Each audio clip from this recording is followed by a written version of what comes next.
আমরা এখন খেতে বসছি, এখনো 9টা বাজিনি।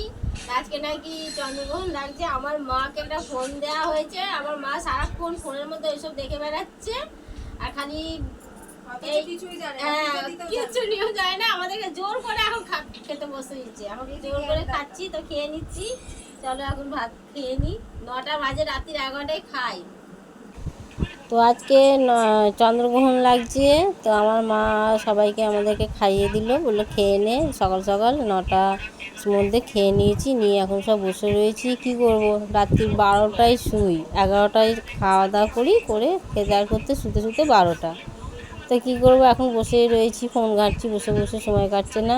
মাঝরাতে না খিদে পেয়ে যায়, এটাই হলো আমাদের এখন সবার একই কথা, যে মাঝরাতে না খিদে পেয়ে যায়। তবে আমাদের চেয়ে যারা গর্ভবতী তাদের মানতে হয় এই সমস্ত জিনিস। তো মাকে বলছি, মা তো বোঝার চেষ্টাই করছে না, সমানে মা একই কথা বলে যাচ্ছে, খেয়ে নে।